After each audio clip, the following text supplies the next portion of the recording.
Ahoy, ahoy, ahoy, ahoy! Good evening to all of you. Andito naman tayo sa isang Pixel tutorial. So, ang ituturo ko sa inyo naman ngayon ay kung paano magpa-level up ng Granger and mining skill. So, bakit kailangang dalawa? Kasi magkaduksong sila pareho. Connected sila pareho. So, andito tayo ngayon sa 2552 na land. So, shout out sa Pixelated Guild. Kanila kasi to. If you want to join the watch list of Pixelated Guild, check out nyo lang yung dashboard. Nandun yun yung guild. So, join lang kayo sa Pixelated. No? Okay? So, ito na nga, no? Dito tayo sa ating account kung saan ito yung account ko for Pixel tutorial, no. So, bago ang lahat, so makikita nyo, no, naka-watermin tayo. Ay, asan ba yung character ko? Uy, no space. No space pala tayo, no.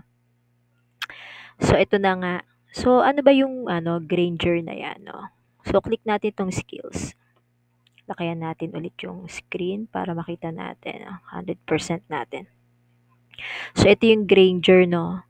So, ang alam ko ay 200, nasa 416 yung nito, yung pinakang pupunuin mo, no, para maging level 3. So, paano ba ito mapa-level out? Kung makikita nyo sa mga land NFT, may makikita kayong windmill. Ito yon. So, dito kayo magpo-produce ng materials para tumaas yung skill nyo dito sa Granger. So, click nyo lang yan. So, ayun yung mga recipe. Flour, Jabapad, Mumunch, Shrapnel. So, click nyo lang tong flour. No?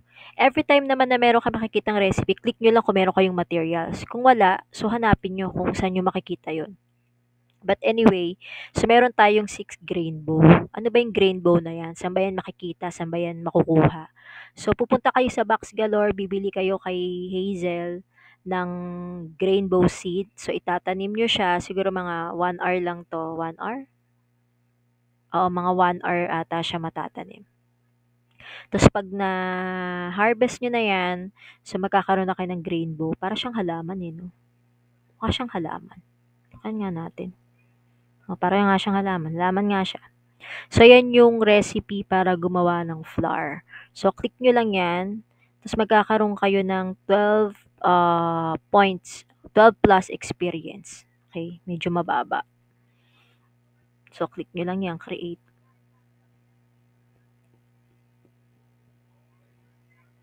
So, antay tayo ng 1 minute. Ulitin ko ulit sa inyo, no? Itong mga pagpo-produce ng mga materials, medyo may katagalan. Medyo may mga dyan, 4 hours, 5 hours, 8 hours, no? So, worth it naman kapag nakapag-produce kayo. Kasi pagka gano'n, medyo mataas na yung experience na binibigay. So, kasi to 1 minute, so mga 12. So, tingnan natin yung ibang nandito sa recipe kung ilan yung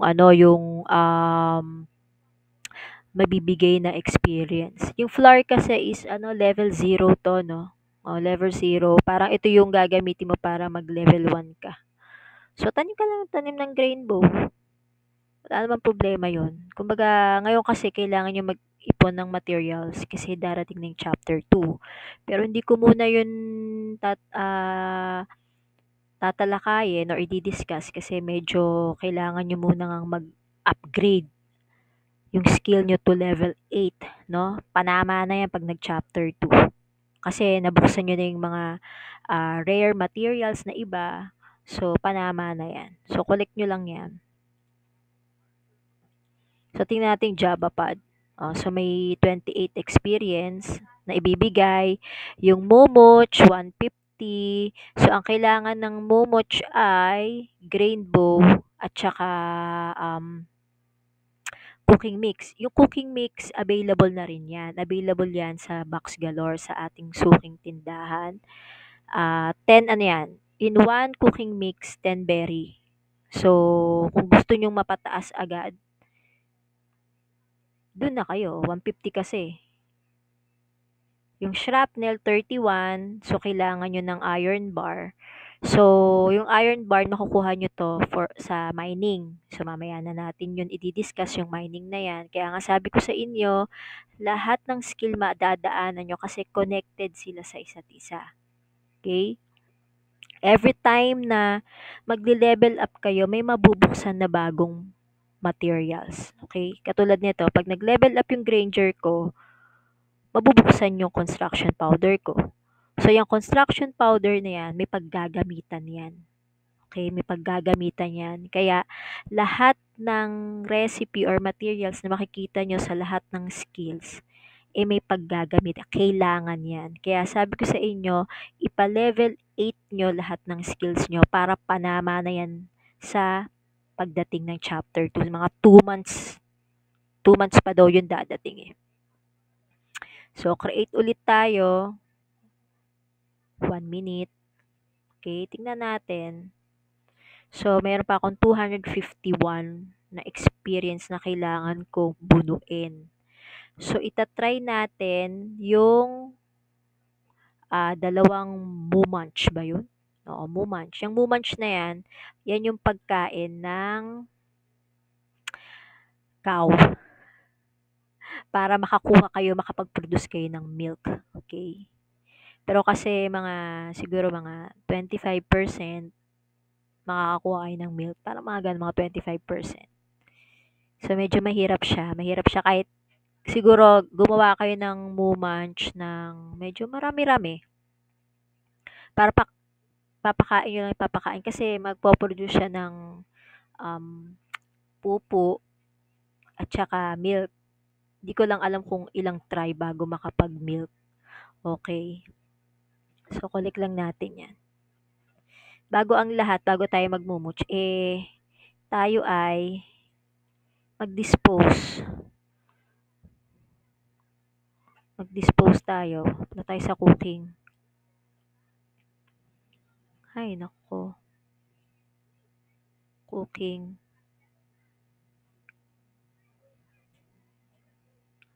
So, sa cooking, kailangan ng softwood.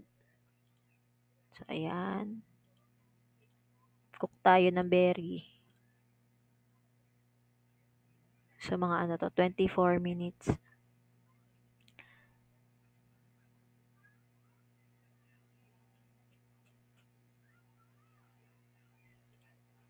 Tingnan nga natin kung ano bang kailangan natin. Wait. Meron naman tayong rainbow, pero kasi hindi tayo makakapag...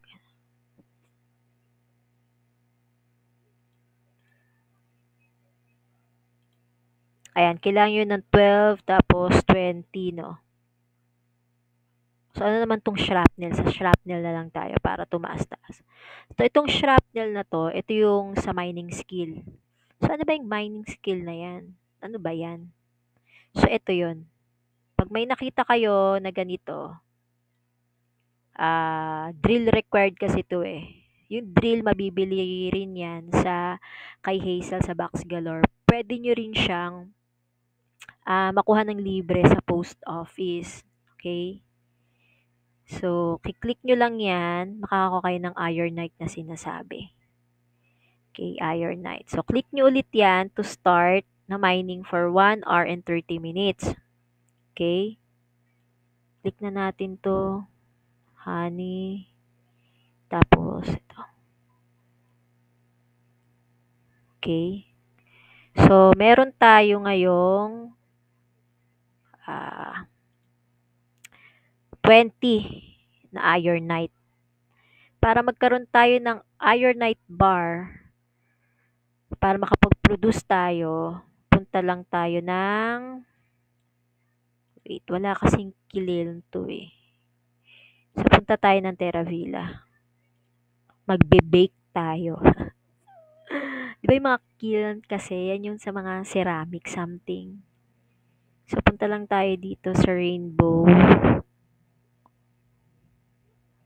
Okay, Rainbow Street. Tapos akyat tayo dito sa may sauna. May makikita kayo na yan. Ito ang tinatawag na kiln. So, kailangan ulit siya ng softwood. Yan. Tapos click nyo lang yan. Tapos ayan, iron bar. Okay, create. So, meron siyang 9. So, ang kailangan natin sa shrapnel ay 4. 4. So, ayan. So, pag nag-level up na yung ating ceramicis to, sorry. Itong skill na to, once na nag-bake kayo dyan, yung ceramicis naman yung magle-level up. O, di ba? Ay ko sa inyo eh. Duktong-duktong siya. So, kailangan yung, kumbaga madadaanan nyo siya lahat. Yung mga skill na yun. O, create lang tayo ng create. Okay? Kasi meron naman tayong 20, no? So, para makagawa tayo ng iron bar, kailangan natin ng ironite na 4. So, i-full ano na natin to. I-full process na natin. Okay. Okay. Okay. So, antay na naman tayo. Ulitin ko ulit. Patience lang. Patience lang ang kailangan natin, 'di ba? Para ano tayo rito sa larong pixel na 'to. Sobrang enjoyable naman din yung game eh kasi una-una ano ah, ang ganda nung gameplay niya, ang ganda rin nung mga graphics. Kasi old school ako eh. So mas gusto ko yung mga pixelated na ganito. Mga back to 90s kasi mga ganito yung mga game pixelated, ganyan. Mga Game Boy ano, something. So, medyo ubusin na natin kasi malaki naman yung ating energy, mga 1,000 energy. So, nakakailan na ba tayong Iron Knight? So, nakaka-4. Abot pa yan. Kasi hindi ako gumagawa ng Mumanch eh. Kasi hindi ko pa tinutuloy yung quest. Ulitin ko ulit, you have to do the quest para tumaas yung reputation score nyo or trust score. Baka yun na lang yung sa susunod na pag-uusapan natin or ituturo ko about reputation score. Dahil kailangan siya, lalo na kung non-VIP kayo, pwede na kasi kayo mag-trade kapag meron kayong 750 reputation. So, paano naman magagawa natin yun, di ba? Isasabay ko na siya sa energy. So, magkasama na rin siya. Tulad nito, Granger and Mining. So, okay. Yan. So, punta na tayo ulit doon. Tingnan natin, no? Go to Terravilla. Ay, naku, nasa Terravilla na nga pala tayo. Go to 2552. Shout out ulit sa Pixelated Guild.